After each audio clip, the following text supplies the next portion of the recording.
The assassination of Benazir Bhutto occurred on 27 December 2007 in Rawalpindi, Pakistan. Bhutto, twice Prime Minister of Pakistan and then leader of the opposition Pakistan People's Party, had been campaigning ahead of elections scheduled for January 2008. Shots were fired at her after a political rally at Liaquat National Bagh, and a suicide bomb was detonated immediately following the shooting. She was declared dead at 18:16 local time, at Rawalpindi General Hospital. 24 other people were killed by the bombing. Bhutto had previously survived a similar attempt on her life that killed at least 139 people, after her return from exile 2 months earlier, though early reports indicated that she had been hit by shrapnel or the gunshots. The Pakistani Interior Ministry initially stated that Bhutto died of a skull fracture sustained when the force of the explosion caused her head to strike the sunroof of the vehicle. Bhutto's aides rejected this version, and argued instead that she suffered 2 gunshots before the bomb detonation. The Interior Ministry subsequently backtracked from its previous claim. In May 2007, Bhutto asked for additional protection from foreign contracting agencies Blackwater and the British firm Armour Group. The United Nations investigation of the incident revealed that Ms. Bhutto's assassination could have been prevented if adequate security measures had been taken. Background: Bhutto had opted for self-exile while her court cases for corruption remained pending in foreign and Pakistani courts. After 8 years in exile in Dubai and London, Bhutto returned to Karachi on 18 October 2007 to prepare for the 2008 national elections, allowed by a possible power-sharing deal with President Pervez Musharraf. Bhutto survived an assassination attempt in Karachi during this homecoming. En route to a rally in Karachi on 18 October 2007, 2 explosions occurred shortly after she had landed and left Jinnah International Airport returning from her exile. Bhutto was not injured, but the explosions, later found to be a suicide bomb attack, killed 139 people, and injured at least 450. The dead included at least 50 of the security guards from her Pakistan People's Party, who had formed a human chain around her truck to keep potential bombers away, as well as 6 police officers. A number of senior officials were injured. Bhutto was escorted unharmed from the scene. After the bombing, Bhutto and her husband asked Musharraf for greater security, including tinted windows, jammers for bombs, private guards, and 4 police vehicles. These calls were echoed by 3 U.S. senators who wrote to Musharraf.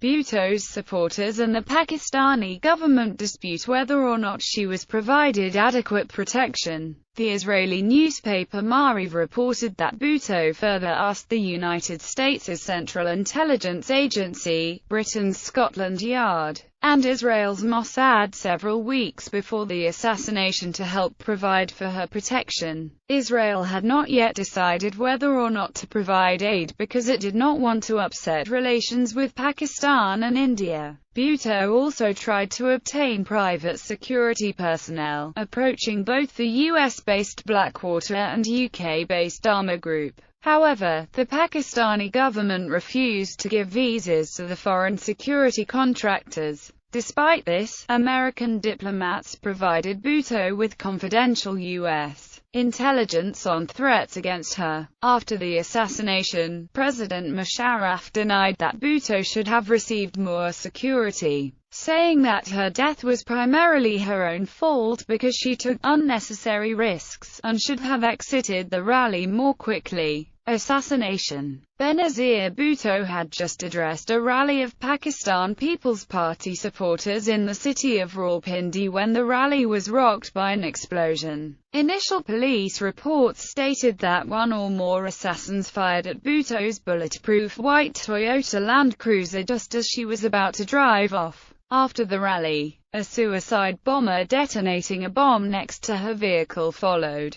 According to Getty Images photographer John Moore, Bhutto was standing through her vehicle's sunroof to wave at supporters. and fell back inside after 2 gunshots. The Times of India aired an amateur clip showing the assassin firing 3 gunshots at Bhutto before the blast. Following the incident, an unconscious Bhutto was taken to the Rawalpindi General Hospital at 17:35 local time, where doctors led by Rawalpindi Medical College Principal Mohammad Musaddiq Khan tried to resuscitate her, performing a left anterior lateral thoracotomy for open cardiac massage. Sadiq Khan, Muhammad Khan's father, had tried to save Liaquat Ali Khan when he was assassinated in the same park and rushed to the same hospital in 1951. Although Pakistan People's Party spokesman Farhatullah Babar initially said that Bhutto was safe, she was declared dead at 18:16 local time. Cause of death. Bhutto's cause of death has been much discussed and debated.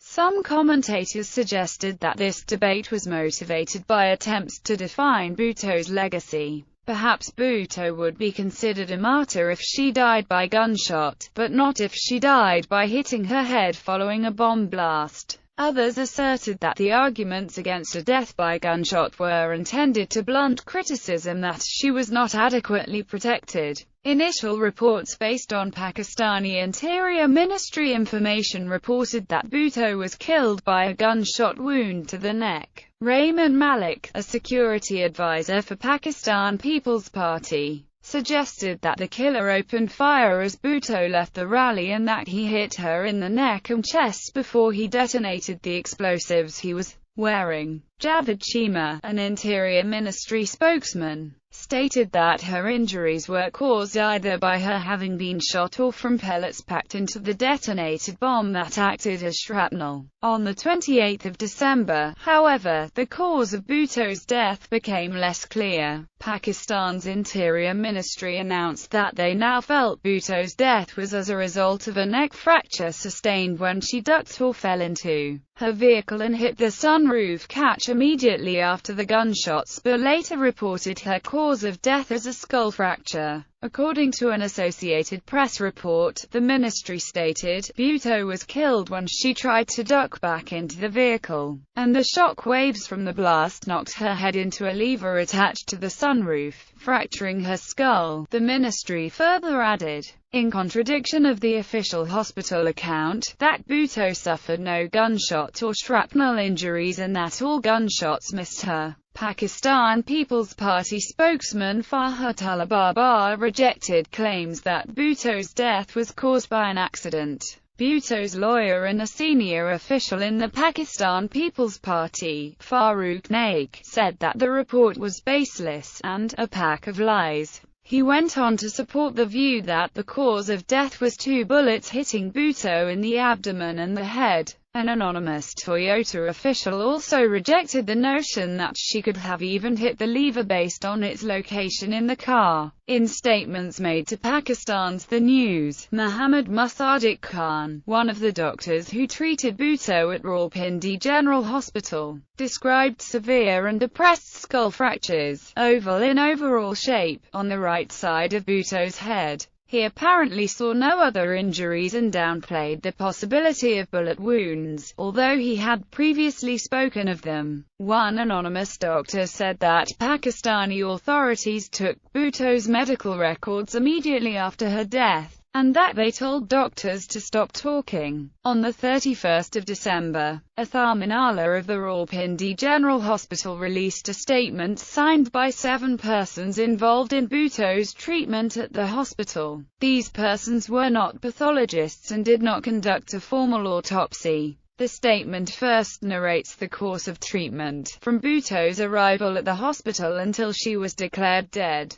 The second part of the statement details the head wound and notes that detailed external examination of the body did not reveal any other external injury. X-rays had been taken of the head wound and were interpreted in the statement. The cause of death was declared to be open head injury with depressed skull fracture, leading to cardiopulmonary arrest. According to the Washington Post, the crime scene was cleared before any forensic examination could be completed and no formal autopsy was performed before burial. Despite the ambiguity surrounding her death, Bhutto's husband Asif Zardari did not allow a formal autopsy to be conducted, citing his fears regarding the procedure being carried out in Pakistan. Ministry spokesman Javed Iqbal Chima said that the ministry would wait for forensic investigations before making a conclusion on Bhutto's cause of death. On 8 February 2008, investigators from Scotland Yard concluded that Benazir Bhutto died after hitting her head as she was tossed by the force of a suicide blast, not from an assassin's bullet. However, as quoted in a New York Times article, it is unclear how the Scotland Yard investigators reached such conclusive findings absent autopsy results or other potentially important evidence that was washed away by cleanup crews in the immediate aftermath of the blast. In the report, UK Home Office pathologist Nathaniel Carey said that while a gunshot wound to her head or trunk could not be entirely excluded as a possibility, the only tenable cause for the rapidly fatal head injury in this case is that it occurred as the result of impact due to the effects of the bomb blast. The findings were consistent with the Pakistani government's explanation of Bhutto's assassination, an account that had been greeted with disbelief by Bhutto's supporters. Bhutto's funeral occurred on the afternoon of 28 December 2007. Her body was moved from Chakalala Air Base in Rawalpindi to Sukkur Airport on 28 December at 1:20. Both her children and her husband travelled with her body. Earlier they reached Chakalala Air Base by a special flight to get her body. Mourners from all over Pakistan made their way to Larkana to take part in the funeral ceremony for the former Prime Minister. The family delivered the body to its site of burial via helicopter. Bhutto was laid to rest beside her father in the family tomb. Aftermath: riots after Bhutto's death. Supporters wept and broke the hospital's glass doors, threw stones at cars, and reportedly chanted "Dog Musharraf, dog" outside the hospital, referring to President Musharraf. Others attacked police and burned election campaign posters and tires.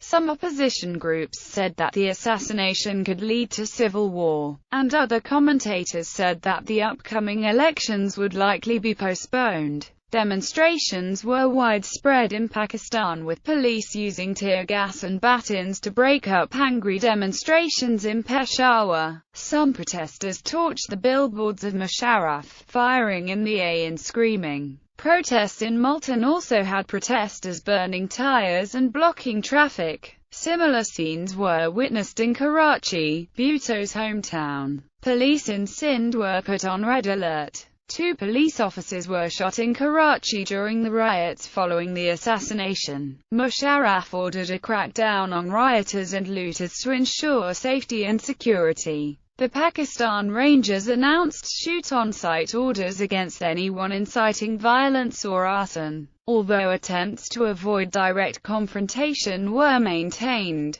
On 28 December the riots deteriorated, especially in the Sindh province, the home ground of Bhutto. Foreign outlets, trains, banks and vehicles were destroyed or burned, and protesters took over the streets, chanting slogans and setting tires on fire in several cities. At least 47 people died in the riots. Rioters destroyed 176 banks, 34 gasoline stations and hundreds of cars and shops. The 28th of December was the first day of a general strike called by many groups, ranging from political parties to various professional groups. Then it was the banks mainly in Sindh. They were attacked and the buildings were burned in many cities of Sindh. Most of the automated teller machines were destroyed. In some places, people were lucky to bring some money home. Hundreds of private buses were burned in all parts of the country. There were also incidents of burning of trains in Sindh. According to the Daily Jang, over 100 people died in the incidents related to mass protest, either by police or in the crossfire of different groups. Pakistan People's Party Bhutto's son, Bilawal Zardari, read her instructions on the future of the Pakistan People's Party on 30 December. Elections and Electoral Fraud Report. Pakistan's Election Commission met on 31 December to decide whether or not to delay the January elections, 2 days before they hinted that they would need to because pre-election preparation had been adversely affected. A senior election commission official subsequently announced that the election would be delayed until the later part of February. Senator Latif Qasser, one of Bhutto's top aides, reported that she was planning to divulge evidence of fraud in the upcoming election following the event where the assassination took place. The pair co-wrote a 160-page dossier on the subject, with Bhutto outlining tactics she alleged would be put into play, including intimidation, excluding voters, and fake ballots being planted in boxes. The report was titled "Yet Another Stain on the Face of Democracy." In a statement he made on 1 January 2008, Qasser said, "The state agencies are manipulating the whole process. There is rigging by the ISI, the Election Commission and the previous government, which is still continuing to hold influence. They were on the rampage." Qasser said that they had planned to give the dossier to 2 American lawmakers on the evening of her assassination and release it publicly soon after that. One of the claims in the dossier was that U.S. financial aid had been secretly misappropriated for electoral fraud, and another was that the ISI has a mega-computer, which could hack into any other computer and was connected to the Election Commission's system. A spokesman for President Musharraf called the claims ridiculous. In the run-up to the election, the sympathy vote was considered crucial for the Pakistan People's Party, which was expected to win the National Assembly. The election results yielded a majority for the Pakistan People's Party in the National Assembly, and in the Provincial Assembly of Sindh. Economy. Following a 3-day shutdown, the benchmark index, the KSE 100 index, of the Karachi Stock Exchange fell 4.7%. The Pakistani rupee fell to its lowest level against the US dollar since October 2001. The stock exchange has a history of recovering after political unrest. The Pakistan Railways suffered losses of 12.3 billion Pakistani rupees as a direct result of riots following the assassination. 63 railway stations, 149 bogies, and 29 locomotives were damaged within 2 days of Bhutto's death. In the first 4 days after the assassination, Karachi suffered losses of $1 billion. By the 5th day, the cost of countrywide violence amounted to 8% of the GDP.